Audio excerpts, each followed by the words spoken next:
Ubisoft has had a ongoing problem with nerfing operators and having a hard time buffing them. I want to talk about it a little bit, but before I do, how does my mic sound? I heard somebody in one of my shorts comments basically say when they use Apple earbuds, my audio is awful. Few people agreed with them, so just please let me know. But if you've been enjoying your life and not playing Siege, you wouldn't know that basically every single defender lost their acog except operators with DMRs, and we'll be seeing this coming into the live build next season. And here's my problem with this. For the last 10 years of me playing Siege, there's one consistent thing.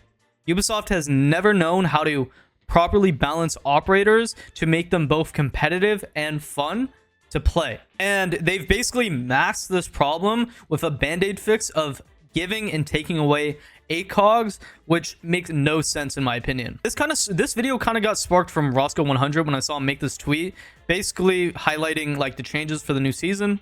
And he basically said, where's the fun? Make the game fun, please. And I kind of started thinking about the last 10 years of Siege.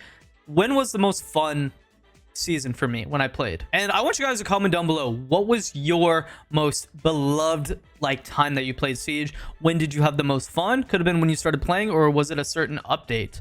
For me, back in the day, guys, it was Ella's season when she got released. And Ella didn't have an ACOG, she had a holo. She was super freaking fun. Same with Legion, which was released at the same time, and I believe Ying. The reason why it was so fun is because how broken Ella felt. She felt so fun to use. Her gun barely had any recoil. It was a satisfying gun to use, and it just felt innovative because not only did a roamer have impact grenades, which was absolutely huge back in the day, but she just felt like Ash on defense, which was very fun. No ACOG, by the way, involved. I just want you to remember that. Now, let's go over to Kudos on Kudos R6. Content creator, lore guy, and he's bouncing for joy right now that Defender ACOG got removed. And to be honest, the community split in half because on one side you have people like Kudos being like, yippee, yay, like this is how the game is supposed to be. And then you have Gwen that is on the other side, basically killing MP5 ACOG by virtue of removing ACOG for all full auto defenders is the worst bouncing decision in the game's 10-year history. And that's kind of where, you know, Kudos goes back and forth with Gwen talking about this. And honestly, I'm with Gwen on this for my own reasons, because it seems like Kudos believes that Ubisoft will automatically start to balance operators because they don't have ACOGs now if they're underwhelming. But I feel like he kind of contradicts himself by saying Ubisoft are finally nipping the problem in the bud once and for all, and we can actually focus on gadgets, speed, as well as other aspects of loadout separate from scopes. Constantly having ACOG 1.5 being the biggest balancing factor on defense was stupid for Siege. Here's why this is just hypocritical, because like we're talking about ACOGs, and then you know who still has ACOGs, guys? DMRs. And you can make the argument that DMRs are most powerful with ACOGs more than any other weapon, and that's primarily because it's like a two-shot on defense. If you're using a freaking Aruni or a Tubero, it's like a two-shot hit. It's a two-shot hit. And you know what's crazy about these operators? Like a Rooney, you can literally throw it down. You can Spidey throw down your gates on random doors, and then you can just go run around like an idiot. Kudos does make some really good points here overall, though. I do agree with a lot that he's saying, but I just think that there's two fixes. There's two realities to this balancing. One, take all operators on defense ACOG away, even DMRs. Don't know why the hell that's even a thing. Or two, give every single operator an ACOG on defense.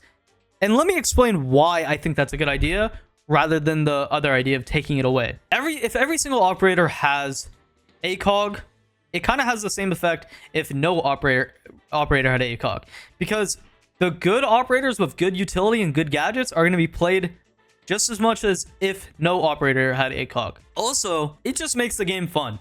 Let's be honest, it does make it makes the game feel fun. It feel like I don't know how to explain this, but sometimes I feel like you just can't see people in this fucking game.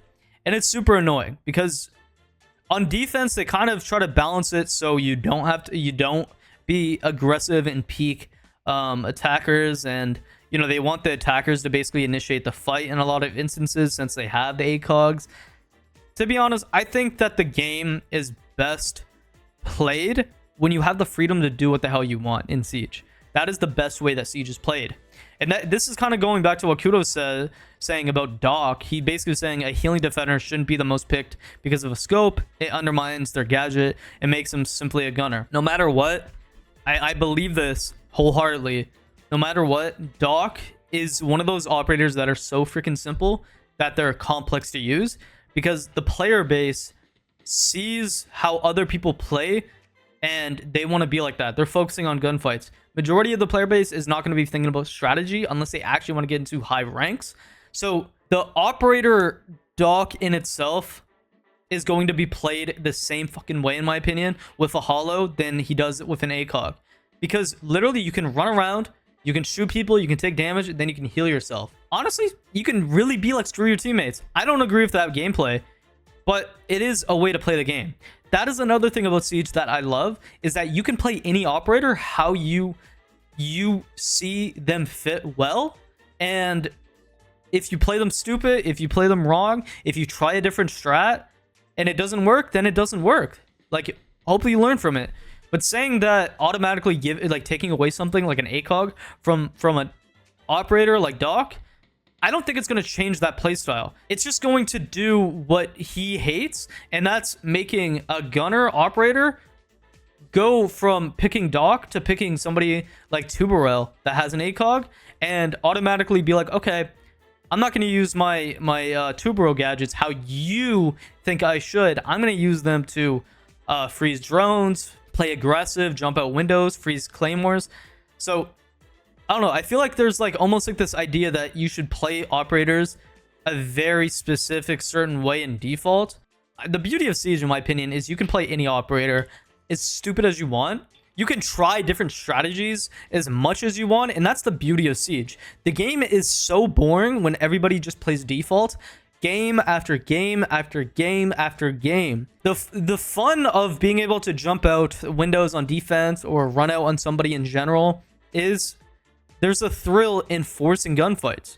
And the reality is, even them taking out being able to jump out windows in ADS, that kind of sucks for a lot of situations, because you would use that to either force a gunfight, take a 50-50, try to retake the round overall as a defender because you're being overwhelmed, and sometimes you just got to do a hero play, and if it doesn't work, you lose. I feel like the freedom and creativity of how you play the game is slowly getting stripped out, and a lot of people are going to say, well, no, you play Siege in a very aggressive, stupid Call of Duty manner.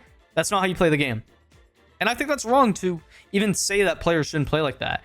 I don't play like that. I'm not a big fan of when people play like that, but I'm also just not a big fan of taking and stripping those types of players from being able to play like that. Because sometimes you want to play like that, even as someone that likes strategy, likes gameplay. I don't know. I feel like Ubisoft has ultimately overall had this long problem with trying to balance Siege, and they've always done it in very band-aid ways of being like, okay, let's look at data, let's look at operator picks in Plat Elo Plus, and let's balance off of that. When, like, I think it's much deeper than that. I think you have to look at the gadgets itself and make the gadgets better or worse, or nerf them. Like, look at Lion. Look what they did to Lion. They made him the most overpowered operator, then properly balanced him, and look at where Lion's at. They have him an underpicked 2 week. Which, like, where do you want operators to be at? At the 0%? It's just, there's going to be operators that people are going to play, and there's going to be operators that they don't play, and there's going to be operators that they only play in certain situations, and, like, I think it's too... This game's too hard to look at analytics and go off of that. I'm going to be honest. Because, like, how do you properly optimize every single operator to be at a satisfactory rate? Like, nerfing shields this season made sense, like Blackbeard. Sure, that made sense. But to be honest, we only should have had 2 shields in the game from the first place. We should have only had Montaigne and Blitz. Overall, though, to basically sum up what I'm trying to say is, I think the way that Ubisoft is balancing the game ultimately hurts it more than it helps long term, because they make some really boring decisions, like, for example, giving and taking away ACOGs. And I honestly think this game would be much better if they gave everybody ACOGs. And that's not even me trolling. Like, give people the option to use whatever they want, and then let them determine how the game plays then. Let them determine how they play strategy. Let them determine how that works. And like, once again, like, defense is very strong compared to attack. I understand why they balance it that way. I honestly believe then, like, if you guys are having that much hard time with defenders, if you give them ACOG, you think it would be too overpowered, give them more recoil. Give it more of a steep learning curve. Do something that actually makes you feel rewarded for playing Siege. Like, the game has felt so dry the last few years, ever since Rank 2.0 as well. Like, so many changes. Rank 2.0, them taking 1.5 times away. Like, actually, like, why the fuck do you play ranked in 2025? What is the point? There's no bragging rights when you hit champ. Anybody can hit champ. I don't know, guys. That was my mini rant about Siege. Let me know, you guys, your thoughts and opinions. Let me know, are you for the ACOG change? Or are you against it? Like, there's going to be a lot of things that you guys are just not going to agree with what I said. And that's fair. Because guess what? Everybody has their own thoughts and opinions on how the game is supposed to be played. I don't know. I just want the game to be fun.